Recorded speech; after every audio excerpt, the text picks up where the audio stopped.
Hello everyone. Today we will be studying The Emperor's New Clothes of Class 3, Unit 2. So before we start the story, we will see that the story is about an emperor who was very much conscious about his clothes rather than the state affairs. So one day what happens is that in his kingdom there came two con men, that is two swindlers, who told the king that they can wear the finest clothes in the world. So the emperor, he was very excited to see their work and to get the work, that is the finest dress, waved by them.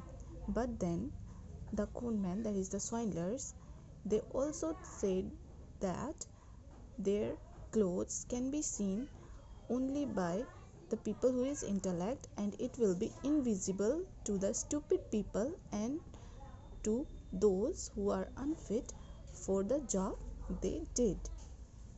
So what happened next is that uh, he thought that he will get to know, that means the king, the emperor, he thought that in this process at least he will get to know that who are those counselors who are unfit for their job in his empire.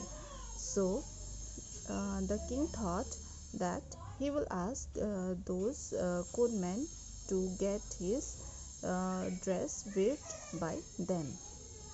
So those two swindlers, they were called, and what they said is that they need the finest silk clothes and thread to prepare that finest dress. So according to the demand, the king, he provided them with the silk clothes and threads and everything they needed to weave the cloth. Along with it, they were also provided with lots of money. So the king, he ordered his counselors to keep eyes on them and not to disturb them until they finishes their work. So according to the order of the king, they were kept eyes by the counselors of the king.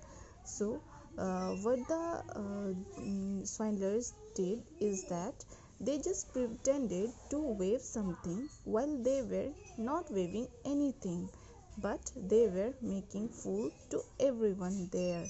So after some time, there were gossips among the counselors that they could see nothing, but then as accordingly said by the conman, that it will be invisible to the stupid and to those unfit for their job. So the counselors, they just keep concealed, that means they did not reveal anything while they knew that they were not weaving anything. So after few days, the prime minister was called to inquire about the cloth. That means the emperor, he called the prime minister to know about what was going on and up till where the work has been finished. So the prime minister, he went to the room of the swindlers, and then the swindlers, they started showing and praising their work to the prime minister. At that time, the prime minister, he thought that if he reveals that he could not see, he thought that maybe he will lose the job.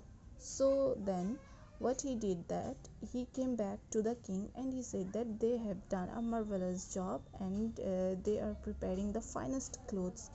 So then after 2 days, again two of the counselors were sent to see whether the work has been done or not. Again the same thing happened, that they could not see anything, that these two counselors, they could not see anything, but still they pretended to be they just pretended that everything was going well, and those swindlers, they were preparing the finest clothes. So the king got very excited to hear this from the counselors, that after wearing those clothes, the king, he will be looking the most handsome and the good looking person. So the king himself, he went to the swindlers to inquire about the dress, and then those two swindlers again started praising their work, and they said that after 2 days it will be ready. So after 2 days, when the king went to the swindlers, they said that it is ready, and the king, he got himself dressed up, and soon after that a procession came out, and there were a crowd in the city, and the king, along with his followers, he started walking in the street. So then all the citizens, they started praising him, while they knew that the king was wearing nothing.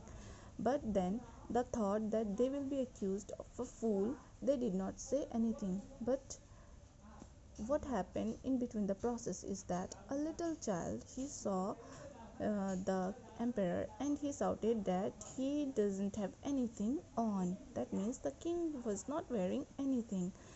So to hear that, everyone thought that the child is, if the child is saying that he is wearing nothing on, then it must be true. And then everyone started shouting that the king was wearing nothing.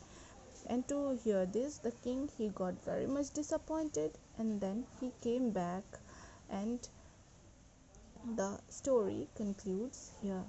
But what moral we learn from this story is that we should not ever suppress ourselves from speaking the truth out of fear or pride, because as we see that, as we have seen that, if the counselors of the emperor would have spoken the truth, not fearing that they will lose their job or they will be accused of fool, this wouldn't have happened. So this is the moral of the story, that we should not keep ourselves, we should not keep ourselves away from speaking the truth out of fear and pride. So this is the moral of the story, and here the story concludes.